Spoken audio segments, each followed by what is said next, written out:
peuple de ce speech tey nag président war a mën a jàkkaarloog askan wi comme ni mu koy defee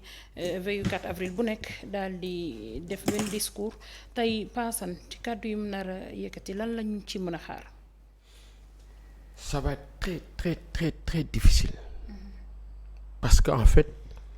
la réalité c'est que notre président il est imprévisible. Il est imprévisible.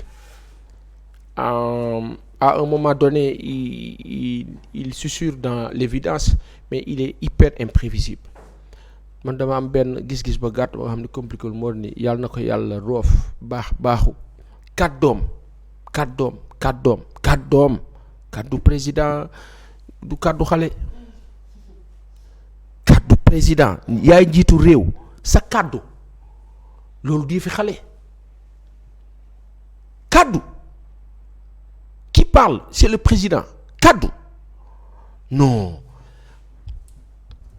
président Sall moo taxaw wax Sénégalais yëpp ne leen kenn du ma mës a dégg ci coowu troisième mandat waaye lii loolu propos yooyu nu mu kaa def président Sall moo te nag yéen waa APR laay waxal gis nga nit ci àdduna mën ngaa bëgg dara mais nit dafa honnête. Mën ngaa bëgg président Macky Sall mu jaral lu ne mais lu dul dëgg waroo ko défendre taxaw naan waaw loolu waxi président la waxam la waaw waaye nag nañ déglu conseil constitutionnel loolu ça c'est malhonnête il faut être benn niveau bi pour mën a justifier lu ni mel donc di wax ne le 3 avril incha allah rabbi président Macky Sall war a def déclaration muy tey dañu am yaakaar ne. Paate Wele ak Mbay Anta billaay yàlla seede na ni génn studio bi laay def munta nekk dimbali leen nu non ngeen baal nu de billaay baal leen bu doon télévision moom leneen la ñuy wax comme ci YouTube bi la ne moom du ñu wax lu neex def waaye ngeen baal nu rek c'est Paate Wele et Mbay Anta qui nous perturbe Mamy Sam le discours du président de la République warut a génn foofu nga daanalee sànq mooy apaiser ce pays là esprit va-t-en-guerre ak guerre te man li ma jaaxal Sénégal ñenn ñi bu ñu nekkee ci nguur gi dañuy am esprit va-t-en-guerre bu ñu génnee ci nguur gi nag dañuy mel ni agneau dégg nga wax bi am ñoo xam bu ñu nekkee ci nguur gi dañuy dëgër di jaay doole mais ba ñu nekkee ci opposition bi dëgëruñu woon daaw ñu jaay doole. Ils étaient tendres, doux comme de petits agneaux de l'Alsace. ñu nooy nepp xool noo gën a nooy cam xaal mëloo sax noo ko gën a nooy bu nekkee ci opposition bu nu faloo nag kenn du dégg dañuy mën a tooñ parce que dañuy wóolu seen doole malheureusement nguur bi fi nekk noonu la taxawee. On voyait des personnes hyper tendres avant ñuy falu quand ils ont été élus ils ont changé ñenn ñi mënatoo leen jot téléphone mënatoo leen gis voilà ils sont devenus d'autres personnes arrogantes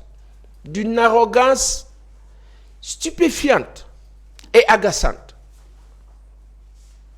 d'un manque de hauteur et d'ingéniosité hilarant ngeen baal nu rek.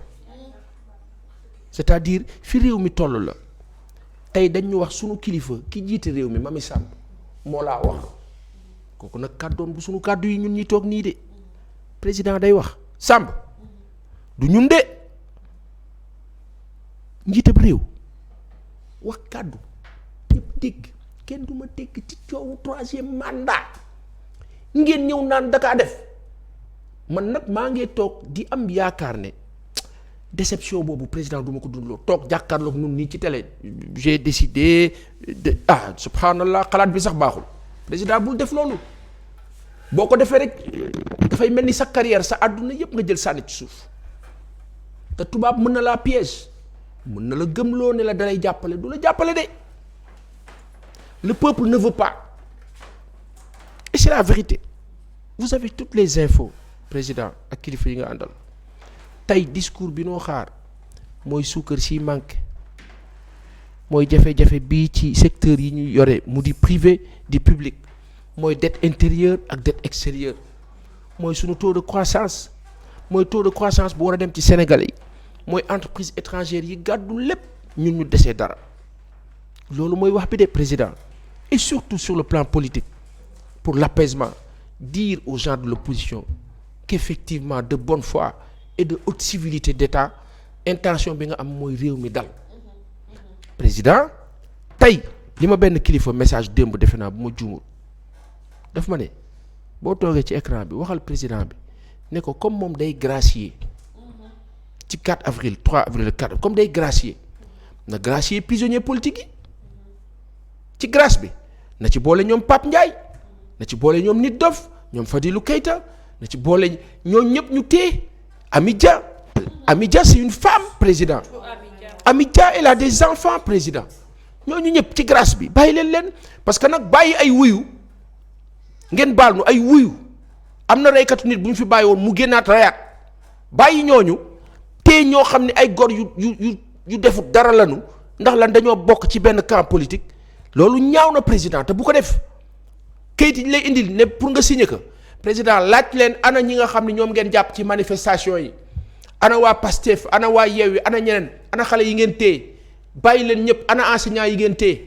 ana président nga calmer les ardeurs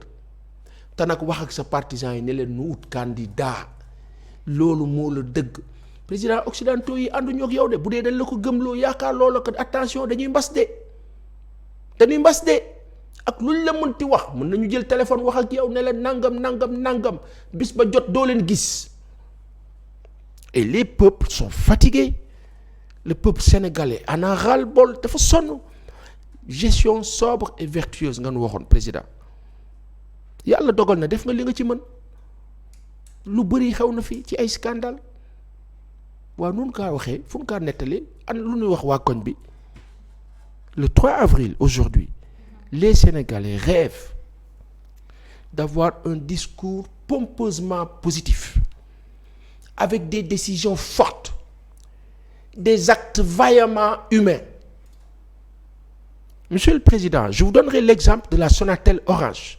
qui nous suce comme vampire. ngeen baal nu ci kàddu yi je l'ai vécu le flybox qu'ils nous ont donné à 30 000 francs maintenant il est à presque 60 000 francs CFA sans aviser après ils nous diront non on a envoyé des messages man gisuma message et pire président en un mois la Sonatel nous bouffe 30 000 francs 40 000 francs ci internet c'est trop cher c'est excessif da ngay jënd flybox ñu ne la 12 900 pour le mois nga jékki-jékki ñu ne la jeex na nga jëndaat ñu ne la non 16 900 nga jënd 16 900 ñu ne la non selon le volume bi nga kaa utiliser internet bi non mën na jeex nga war a jëndaat 16 900 dans le même mois président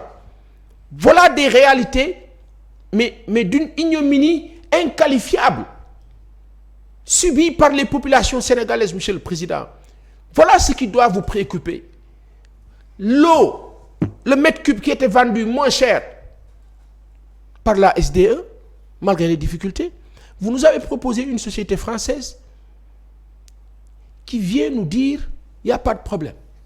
et l'eau est excessivement chère monsieur le président la Sénélec on en parle le Woyofal dont on parlait qui était ou qui avait l'air de soulager est devenu insupportable ak yeneen sans parler de tous ces chantiers qui sont là ça et là qui nous coûtent excessivement cher mais qui semble-t-il n'ont pas pu régler le problème je parlerai des autoponts sur la VDN monsieur le président on pensait que tey le VDN gën a xat je parlerai le pont de croisement Cambérène c'est pas mal on espère que ça va aller mais le drame c'est le chantier du BRT où il y a des voies parallèles te gisuñu passerelle xamoon nan laa demee jege na kër yi le danger à venir monsieur le président ak tali yu xat BRT boo xam ne les gens seront obligés danañ koy jël soi-disant la population va accroître monsieur le président Dakar va continuer à étouffer monsieur le président pourtant vous pensiez désengorger avec Diamniadio alors qu'il fallait pas le faire avec Diamniadio il fallait le faire avec Thiès avec Louga avec Saint-Louis avec toutes ces régions-là où l'administration aurait pu être éparpillé et servir davantage monsieur le président nga baal nu rek amul benn xam-xam xamul dara dañuy jël ci yow li ngay wax jël ci yeneen kilifa yi ci li yéen la ñoo jël di for di répéter waaye dañ lay wax président Sall yaakaar bi nu amoon bi fi président Ablaye Wade di jóge man mii de bokkoon naa ci ñi la doon défendre waaye toog naa diir ma ne monsieur le président nga baal ma rek waaye riccu naa lu ma doon bokkee si ñi la doon jàppale si jamono ndax la ma yaakaaroon daa tas il ne s'agit pas aujourd'hui ce pas Assane là de le satisfaire dans un sens jox leen ko benn poste mu toog tranquille noppi du loolu président dañu am ay jaboot dañuy sóor suñu ay jaboot suba dafa am système boo xam ne bu la loolu ci Sénégal baaxul système bi dafa ànd ak impérialiste mooy ñaar lay wut daf nuy mandiloo def nu ay góor jigéen maar day taali te loolu système wala lu kaa incarné wala lu ciy dox ci di ñu nax buggunu ko moo tax yow président Sall sa doom sa rakk sa jarbaat sa compatriote moo laa ñaan sa discours ab tey bii yow nag yaa xam say objectif waaye sa discours ab tey bii président ngal la wax nu ne doo def troisième mandat nu am jàmm président ñàkkuloo ñu la mën a remplacer wutu fi nga nekk bare nanu APR Benno Bokk Yaakaar yéen barewu leen mais bare la ngeen ay candidat na mais barewu leen de jamono bi barewu leen de mais bare la ngeen ay candidat rapport de confiance bi dem na li mën a delloo ci rapport de confiance bi mooy la sincérité des actes posés invité nga opposition bi lànk nanu il faut poser un acte fort invité woon nga opposition bi ci coronavirus ñu ñëw ku xalaatoon ci àdduna ne Ousmane Sonko dina dugg palais présidentiel bu président Macky Sall nekk toog ak moom